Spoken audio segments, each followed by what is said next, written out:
Assalamualaikum warahmatullahi wabarakatuh. Hai, apa kabar semuanya? Pada kesempatan kali ini, kita akan belajar mengenai bagi hasil. Tapi sebelumnya, tolong klik tombol subscribe dulu ya. Udah? Baik. Sebagaimana telah kita ketahui, bahwa bagi hasil adalah suatu sistem yang meliputi tata cara pembagian keuntungan maupun kerugian usaha antara penyedia dana dan pengelola dana. Jika bank konvensional menggunakan sistem bunga, maka pada bank syariah menggunakan bagi hasil sesuai dengan nisbah atau besaran prosentase bagi hasil yang telah disepakati di awal akad.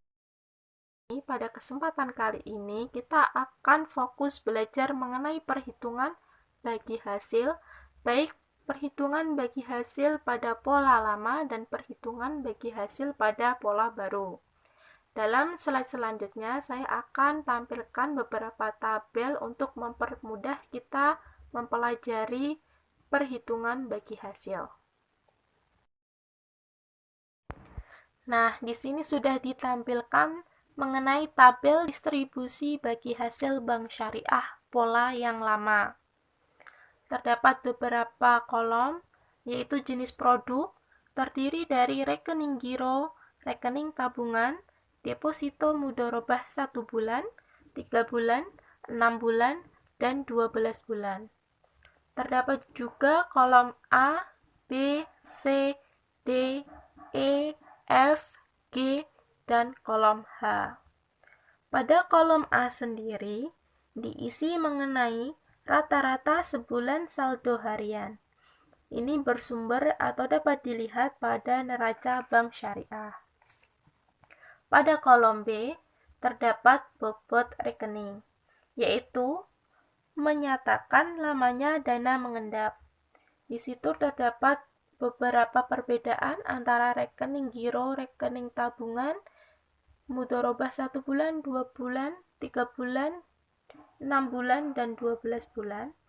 Tetapi pada akhir-akhir ini, besarannya diseragamkan, yaitu sebesar 1.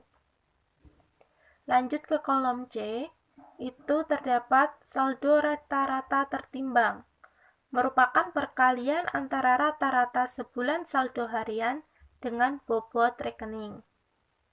Kolom D berisikan distribusi pendapatan. Pendapatan yang akan didistribusikan merupakan pendapatan yang berasal dari dana pihak ketiga atau pendapatan dari hasil penyaluran pembiayaan. Kemudian kolom E berisi tentang porsi atau persentase dari pendapatan yang akan dibagikan kepada nasabah, atau kata lainnya itu nisbah nasabah. Kolom F berisi tentang nominal pendapatan yang akan diterima oleh nasabah. Pada kolom G berisi tentang prosentase dari pendapatan yang merupakan keuntungan pihak bank syariah. Kemudian pada kolom H berisi tentang nominal pendapatan yang merupakan bagian dari bank syariah. Jadi, setelah dilakukan perhitungan, kita dapat melihat pendapatan yang diperoleh oleh nasabah pada kolom F tergantung dengan jenis produknya, baik itu rekening giro bisa dilihat pada kolom F1 atau rekening tabungan dilihat pada kolom F2 dan seterusnya. Sedangkan untuk melihat pendapatan atau besaran yang diperoleh bank syariah dari bagi hasil ini dapat dilihat pada kolom H. Selanjutnya kita masuk pada contoh soal perhitungan bagi hasil pola baru. Contoh soalnya adalah apabila bank syariah mampu mengumpulkan dana pihak ketiga sebanyak 90 juta rupiah, dana pihak ketiga yang dapat disalurkan pada pembiayaan sebanyak 85.500.000 rupiah, kemudian pembiayaan yang harus disalurkan ke masyarakat sebanyak 100 juta, dari pembiayaan 100 juta tersebut diperoleh pendapatan dari penyaluran pembiayaan sebesar 6 juta rupiah, nisbah bagi hasil yaitu 65% untuk nasabah dan 35% untuk bank syariah. Saldo rata-rata harian dana nasabah kita umpamakan atau misalkan nasabah tersebut bernama Pak Teguh sebesar 1 juta rupiah, maka berapa pendapatan bagi hasil setiap 1.000 rupiah dana dari Pak Teguh. Kemudian, untuk mempermudah perhitungan, kita buat tabel seperti yang telah ditampilkan pada layar, yaitu berisikan beberapa informasi yang telah kita dapatkan dari soal sebelumnya. Pada kolom A, berisi tentang dana pihak ketiga sebesar 90 juta rupiah. Pada kolom B, terdapat DPK yang disalurkan untuk pembiayaan, yaitu sebesar 85.500.000 rupiah. Pada kolom C, berisi tentang pembiayaan yang disalurkan, yaitu sebesar 100 juta rupiah. Kemudian, dana bank sebesar 14.500.000 rupiah, itu merupakan selisih dari DPK yang disalurkan terhadap pembiayaan yang disalurkan. Berarti kolom B dikurangi dengan kolom C. Kemudian pada kolom D berisi tentang pendapatan dari penyaluran pembiayaan sebesar 6 juta rupiah. Kemudian pada kolom E berisi tentang pendapatan bagi hasil setiap 1.000 rupiah. Hasilnya adalah 57. Angka tersebut diperoleh dari perhitungan pada kolom yang saya beri tanda panah. Kemudian dilanjutkan pada kolom F, berisikan tentang saldo rata-rata harian nasabah sebesar 1 juta rupiah.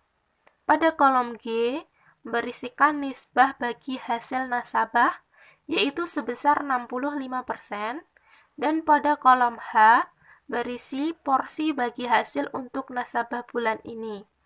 Untuk perhitungan pada kolom H, rumusnya saya taruh di bawah, yaitu pendapatan investasi untuk setiap 1.000 rupiah per 1.000 dikalikan dengan saldo rata-rata harian nasabah dikali dengan nisbah bagi hasil per 100 dan hasilnya sebesar 37.050 rupiah. Dari hasil perhitungan di atas, ditemukan pendapatan nasabah untuk bulan ini dengan dananya yang sebesar 1 juta rupiah, maka bagi hasilnya sebesar 37.050 rupiah. Nah, gimana? Mudah kan? Dan bisa dipahami?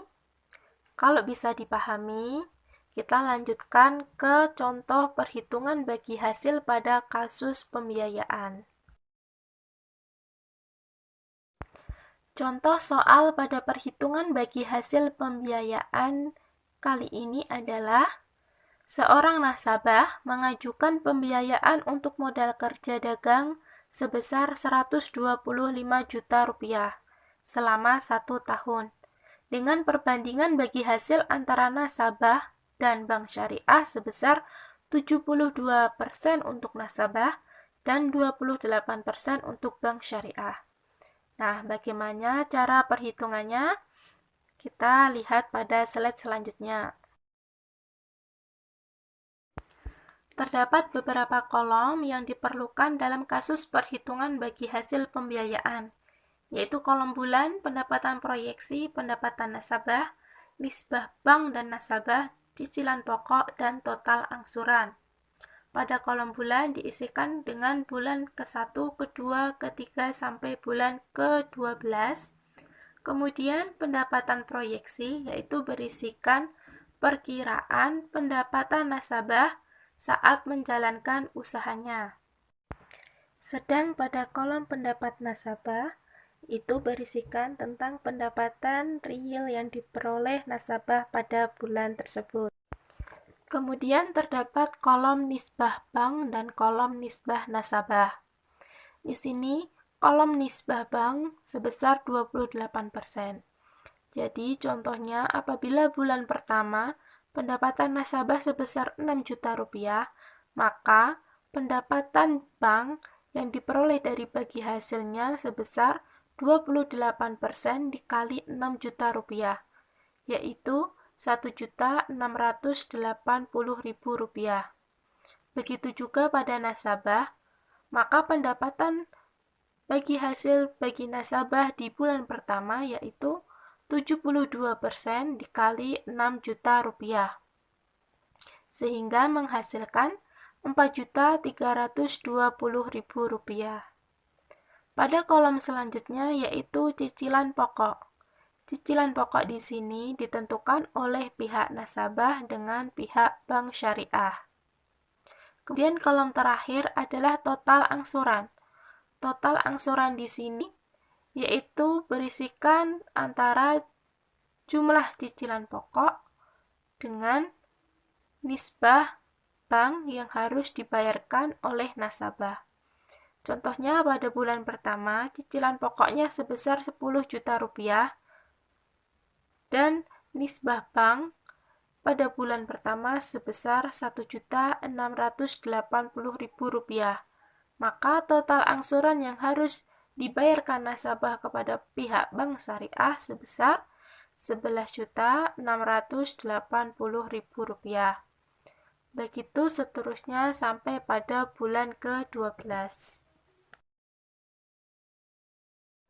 Nah, cukup sekian tambahan materi mengenai bagi hasil yang dapat saya sampaikan. Apabila teman-teman semua masih merasa kebingungan, silakan putar ulang video ini, screenshot pada bagian soal dan pembahasannya, silakan dikerjakan ulang, dan apabila masih ada pertanyaan mengenai bagi hasil, silakan tulis komen di bawah. Terima kasih atas perhatiannya. Assalamualaikum warahmatullahi wabarakatuh.